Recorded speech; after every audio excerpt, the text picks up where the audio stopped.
Here to introduce Taylor Sheridan is Hall of Fame legend John Goff. So many amazing stories tonight. Thank you for everyone here tonight. And good evening. I'm honored to introduce a gifted writer, creator, director, rancher, entrepreneur, and businessman, a true Texan with a big heart, my good friend Taylor Sheridan.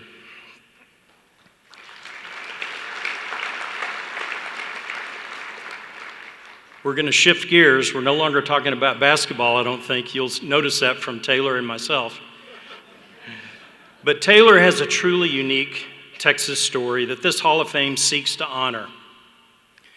Growing up in Texas, ultimately making his way to Hollywood, struggling as an actor, then discovering a unique gift to storytell. Much of it premised on his own values of hard work, resilience, and determination.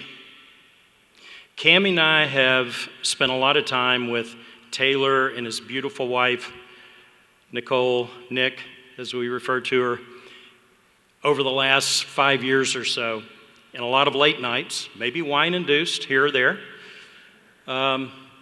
But the amount of knowledge in this man's brain and the breadth of that knowledge is stunning. It's truly amazing.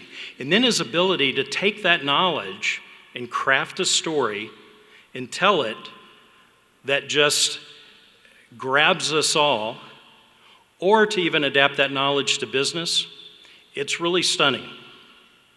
His first movies, Sicario, Hell or High Water, and Wind River, were hits and led to many awards, including nominations for Best Picture and Best Screenplay.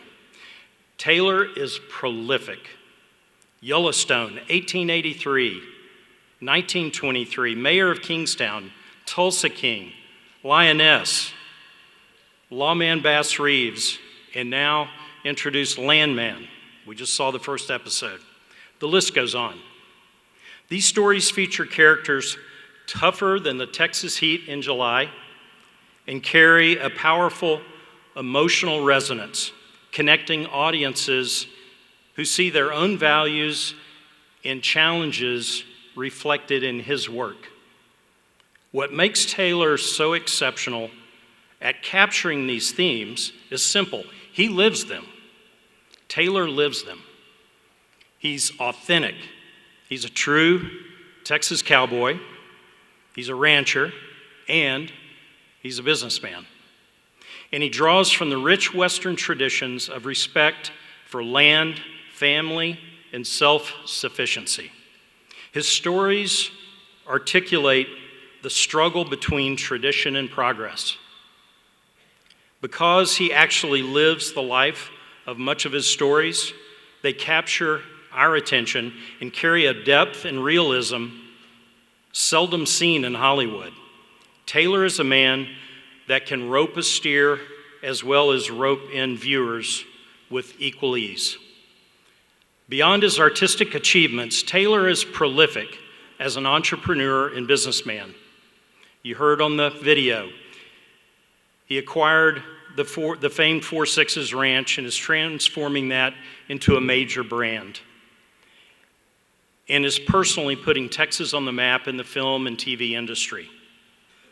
Filming many of his shows in our state, Taylor's productions are having a profound impact on the Texas economy. Lately, he's been spending a lot of time in Austin advocating for the industry to our Texas leaders. Taylor has a heart as big as the state he calls home.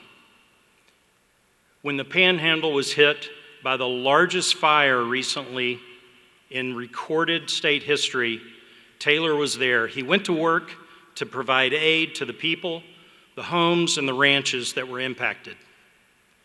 Please join me in welcoming a man who made us all want to buy a ranch and maybe even solve a problem the old-fashioned way. A trailblazing storyteller and savvy businessman, Mr. Taylor Sheridan.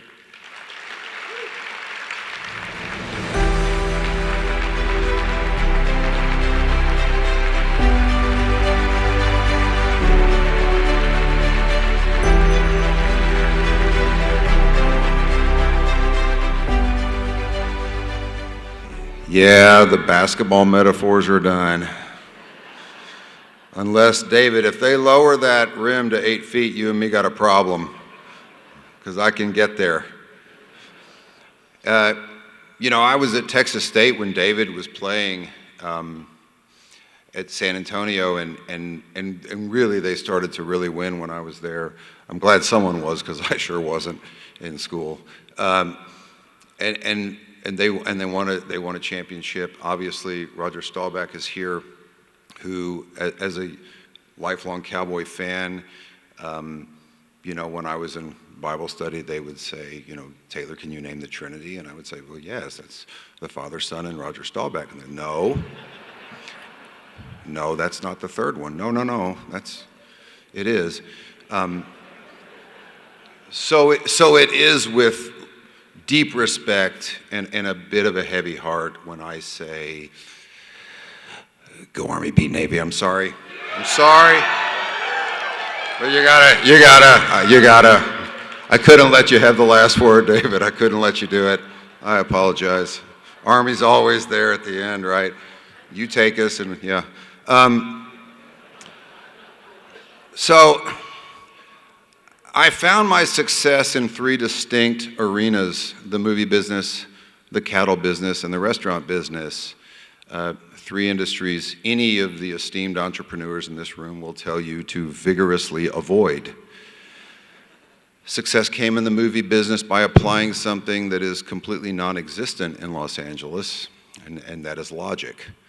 I wish it was more complicated than that, but in the land of the blind, the one-eyed man is king, so yay me.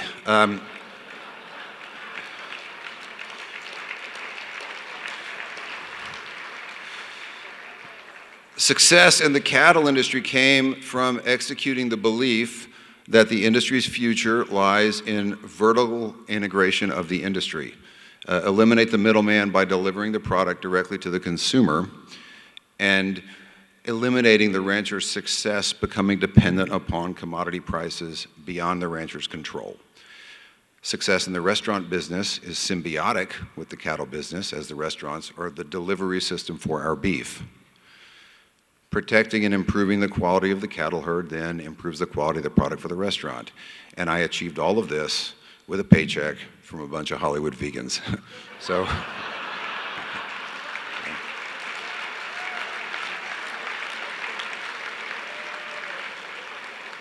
the attorneys in the room really appreciate that the most, I think.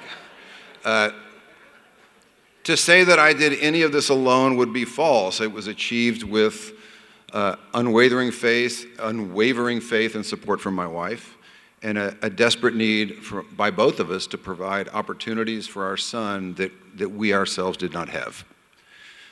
From my creative partners at Paramount and my business partners at the 4 Sixes and SGS, I've been fortunate to surround myself with like-minded individuals who both share my vision and my determination. So to all of them, I give a heartfelt thank you. And while being recognized for my achievements is a great honor, it's not the purpose of this organization, I am learning. The purpose is to offer mentors, an example to the next generation of innovators and entrepreneurs. That's what we're here to do. We met many of this next generation at the luncheon today, and I see them here tonight. And what I hope that next generation notices is that everyone receiving an induction tonight earned this recognition standing on the shoulders of an idea that lives at the cliff's edge of failure. Without exception, each of these inductees was warned against their endeavors, told all the reasons that they wouldn't work, or all the reasons that they weren't the individual suited to see those endeavors through. And to me, that is the first rule of business. When everyone around you tells you all the reasons you can't do a thing you desire doing, you're on the right track. Because what that really means is your detractors either don't believe they themselves could do it, or they are underestimating your determination to achieve it. And that means they're not going to see you coming. This is a room full of achievers who have learned the key to success is daring to fail, and the one ingredient you and you alone control is how hard you work at it. So if I can give any advice to the future business leaders that are in this room, it's this: Let them say whatever they want, then outwork them. Thank you.